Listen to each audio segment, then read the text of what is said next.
কেন আপনি? আমি ইচ্ছে করে তো ভাঙি নাই, হাত থেকে পড়ে গেছে। হ্যাঁ, সেটা তো বোঝাই যাচ্ছে। এই পুরো বাড়িতে আমার মায়ের একটা চিহ্ন তো আর বাকি রাখলেন না আপনারা। শেষে একটা ছবি ছিল, সেটাও ভেঙে ফেললেন। এভাবে কেন বলতেছো বাবা? আমি ইচ্ছে করে কেন ভাঙবো বলো তো? আমি বুঝতেছি তো, আমি খুব ভালো করেই বুঝতেছি। আপনারা যে সব প্ল্যান করে করতেছেন না, সেটা আমি খুব ভালো করেই বুঝতেছি। প্ল্যান করে করতেছি মানে? এটা আবার কোন ধরনের ল্যাঙ্গুয়েজ? প্লিজ ইভান, রাগ করো না বাবা। হইছে, মাফ করেন। আপনারা তরদ দেখাইতে হবে না। ইভান, তুমি তোমার মায়ের সঙ্গে এভাবে কথা বলছো কেন? মা? কে মা? আপনি আমার মা? ওনাকে বলে দিয়েন যারে তারে এনে আমার মায়ের জায়গায় বসাই দিলেই সে আমার মা হয়ে যাবে।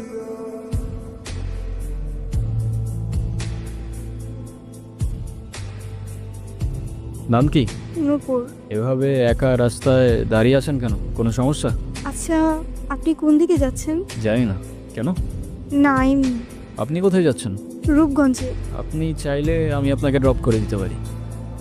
আচ্ছা, আপনি কি পালায় আসছেন নাকি? আপনার যদি এরকম মনে হয়, আপনি আমাকে নামিয়ে দিতে পারেন।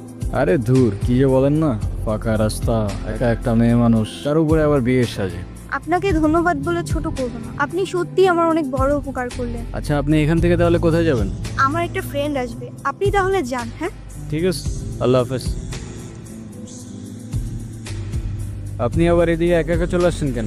আপনার ফ্রেন্ড আছে নাই? আপনিও কি ফলো করতেছেন আমাকে? হ্যাঁ, আমিও ফলো করতেছি আপনাকে। নেন।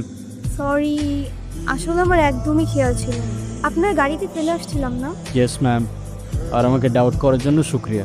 হ্যালো, হ্যালো, আমি নূপুর। তোমার নাম্বার? বাসায় ফেলে আসছি। আমি তো রূপগঞ্জে। তুমি কোথায়? চলে আসছো? কিন্তু আমি তো রূপগঞ্জ নাই এখন। সকালে আম্মু আপুর সাথে কদমতলি আসছি। তোমাকে না কালকে বললাম আমি রূপগঞ্জ আসতেছি, তো আমি এখন একা কি করব এখানে? আরে আমি তো আছি, টেনশন করো না। তুমি এক কাজ করো, শ্যামপুর স্টেশনে আসো, ওইখান থেকে আমরা একসাথে বানাই দেবো। আচ্ছা, ঠিক আছে। আপনি কি আমাকে একটু শ্যামপুর স্টেশনে পৌঁছে দিতে পারবেন? ওকে, চলেন। আপনার কল আসতেছে, কলটা ধরেন। কি হলো, থামলেন কেন? আমার ক্ষুধা লাগছে, খাইতে যাব। আপনি খাবেন? না। ঠিক আছে, খাইলে আসেন, না খাইলে নাই। আচ্ছা, আপনি কি মানুষ বলুন তো?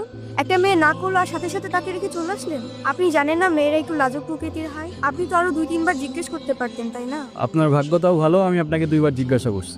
তা না হলে একবারের বেশি 2বার আমি কাউকে বলি না। ঠিক আছে, তাহলে আই গেস আমাদের জার্নি এখানেই শেষ। আপনাকে রাস্তায় অনেক সময় অনেক কথা বলে ফেলছি, কিছু মনে করেন না। আরে ধুর, কি বলতেছেন?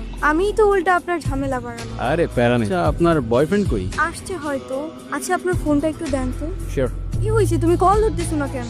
আমি স্টেশনে এসে দাঁড়ায় আছি। আসলে একটা প্রবলেম দেখে বুঝছো? প্রবলেম মানে কি হয়েছে?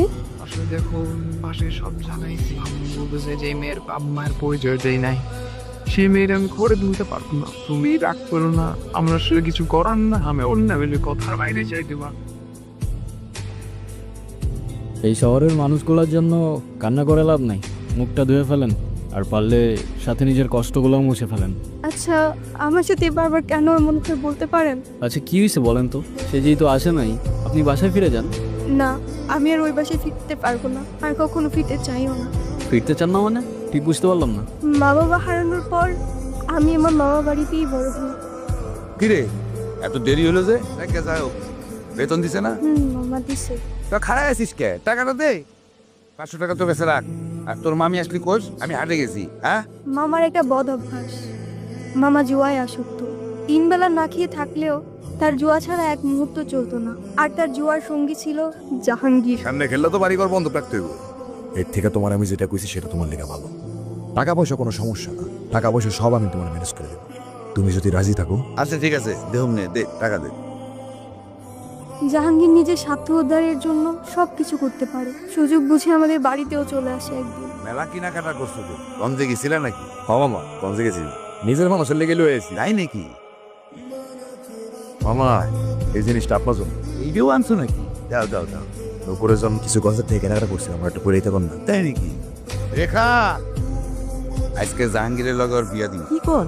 মাইয়াডার তো কিছুই কর নাই। কেন? ওরে করা লাগবো কেন? বেশি কথা বাড়ানো তো ওরে রেডি করে নিয়ে আসো, দাও। মানতে কষ্ট হলেও সেদিন বুঝতে পারছিলাম আমার মামার কাছে আমার দামটা জুয়ার আসরের থেকে খুব বেশি কিছু না। এই কান্তা সসকে তোরে না একটা পুলায় ভালোবাসে, এই নে কল দে, ওই পুলাটারে কল দে, কল দিয়া পুলাটার সাথে পালায় আসা, তোর জীবনটা নষ্ট করিস না। রনি আমাকে সব সময় বলতো ও নাকি আমাকে অনেক ভালোবাসে, আমার জন্য সব কিছু করতে পারবে। ওর কথাগুলো শুনলে মনে হতো পৃথিবীতে অন্তত কেউ একজন আছে যে আমাকে সত্যিকারের ভালোবাসে। আর যখন কাজের দায়িত্বটা পড়লো সেই ভালোবাসা জানালা দিয়ে পালাই গেল, তাই তো? সারা জীবন পাশে থেকে আমি এখন কই যাব, কি করব, কোনো কিছুই না বুঝে উঠতে পারছি না। আমি যাচ্ছিলাম একটা জায়গায়, আপনি চাইলে আমার সাথে যেতে পারেন। কোথায়? ভব নদীর 13 পারে। এটা আবার কোথায়? সেটা আমিও জানি না, চলেন খুঁজে দেখি। কি এখনো মন খারাপ? না। কি হলো? টিউবওয়েল শেষ। এখন উপায়? কি আর হবে, আমাদের আর ভব নদীর 13 পার যাওয়া হইলো না। আরে ধুর, মজা করো না তো। এখন কি করব সেটা বলো।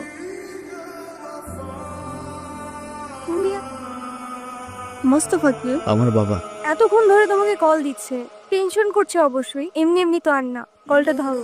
ছোটবেলা থেকেই বাবাকে দেখতাম প্রচণ্ড ব্যস্ত, এই কাজ ওই কাজ করতে করতে আমাদের জন্য তার কাছে এতটুকু সময় থাকতো না। মা আর আমি অনেক দিন বায়না করার পর অবশেষে একদিন বাবা আমাদের ঘুরতে নিয়ে যায়। বাবা বাবা কি হয়েছে বাবা? আইসক্রিম কিনে দিবা? বাবা দিচ্ছি। আচ্ছা তুমি গিয়ে এখন রোহানের ফাইলটা চেক করো তো। বাবা বাবা আইসক্রিম কিনে দাও না। আরে কি সমস্যা কি? তুমি দাঁড়ায় আছো কেন? সেটা আইসক্রিম চাচ্ছে, কিনে দিতে পারো না? দেখছো আমি একটা ঝামেলায় আছি। আইসক্রিম খেতেই হবে? আচ্ছা ঠিক আছে, দাঁড়াও, আমি যাবো আর এখান থেকে নড়বে না, ঠিক আছে?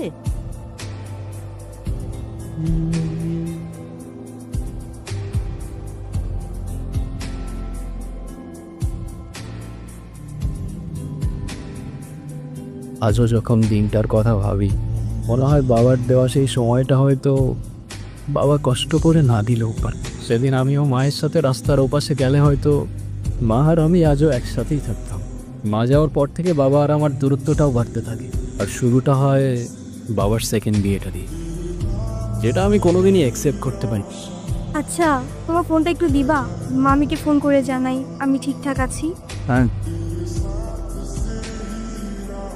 নূপুর, হ্যাঁ। চলো সকালে